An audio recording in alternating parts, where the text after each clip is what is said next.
Hi, this is Laura, and this is number 4 in the 100 Things Challenge.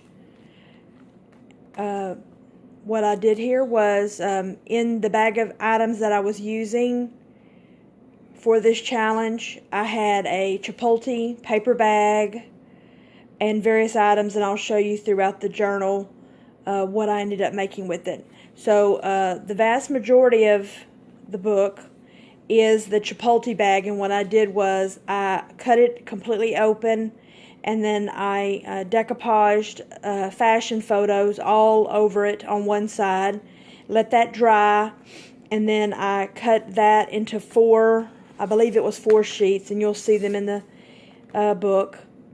I decoupaged those on one side, and then on the other I decoupaged different junk papers like old scrapbook paper and pages out of books. And so if you're ever looking for something, you don't have any cardboard, because this is actually very, very, very firm after you decoupage on both sides. So you can use that, just a Chipotle bag. Okay, so I made these tags with some of the trash. This was a biscotti box I used right here, and then this was a brochure I had about a quilt patterns, and so I took the images out and I used those. And then I have corrugated cardboard on the back, and then I tied them onto each page. Okay, so this is the first page, and then this is what I have on the back. It's mainly to start to be used. I haven't added any art or anything, just getting it ready. So on this page I used another brochure page out of the quilt book, and then I made some tags. This was also in my bag of stuff to use. It's packaging off some brushes I bought, and I made a tag out of that, which is actually good because it tells you what each brush is and what their purpose is. And then I put some washi tape on it. And then I made this tag out of some corrugated stuff I had out of a candy box. And I had made this paste paper in an earlier video, and this is a piece of it. And in the middle is just a junk tag that I bought an item, and that's what it was attached to. And then this is just a little money thing that I had from my mother, so I'm going to use that and just stick that in there. I can add something to that later. Okay. Then here's the next page, and then I made another tag out of that same box and quilt brochure. Again, I made another tag, and this time I took a piece of cardstock and glued it onto the front, and so I made a pocket on the tag, and this is just a little piece of scrap paper to show the tag. And then here is the second page on the decoupage. I used just a regular black permanent marker to make these designs. So if you don't feel like you're very artistic, all I did was literally take, it's a wide tip pen, and I just literally dabbed it. So you can do something like that. There's the back. And then I made this out of just a piece of junk newspaper. I made this envelope, decoupaged all these things onto it, and then I made this little tag, if I can get it out. This was in that bag of stuff, there was a Kleenex box, and this was the design on it, and I made a tag out of the sides.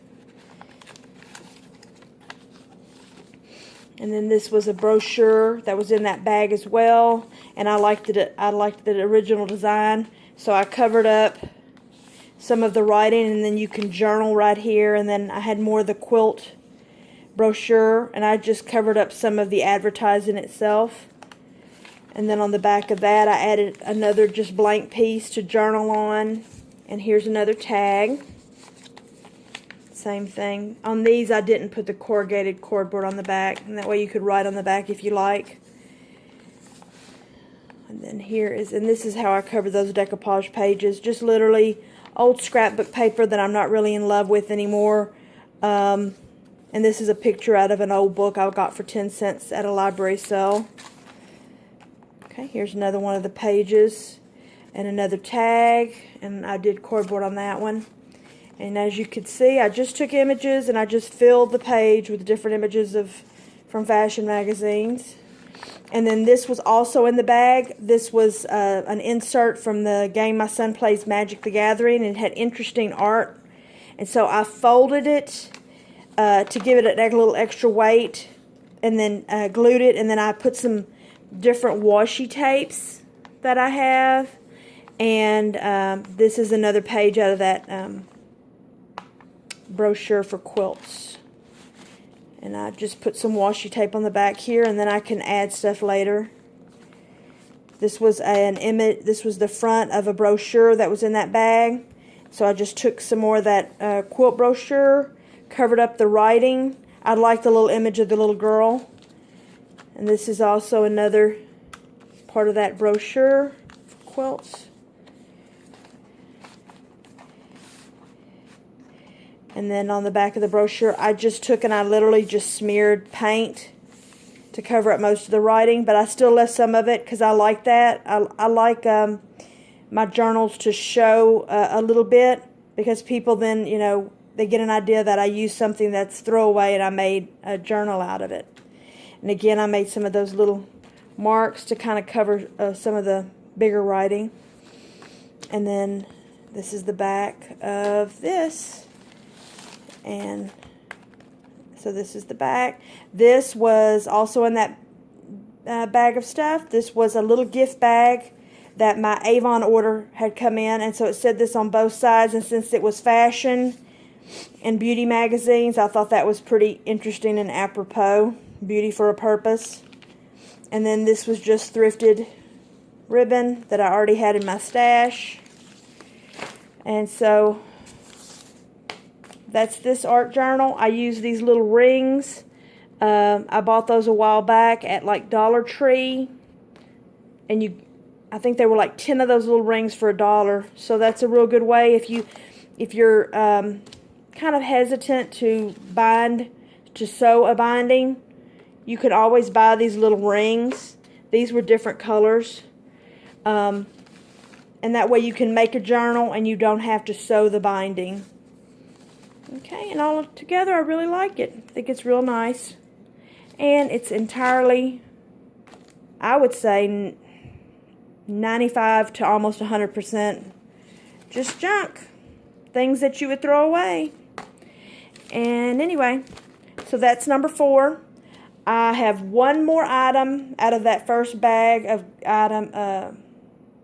junk, and then I'll have to get another bag, and I'll make another video about the next bag of items that I'm going to use for the challenge. I'm really liking this challenge.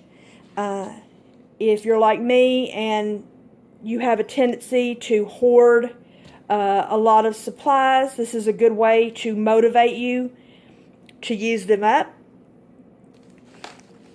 So, and I probably will, in all honesty, I think I'll mail this to a friend. I'm making so many things now. There's no point in me holding on to something that it may take me 6 months or a year before I can actually get in there and draw or write or whatever. Let someone else enjoy it. But anyway, so that's number 4. Thank you for tuning in, and I will see you later. Bye-bye.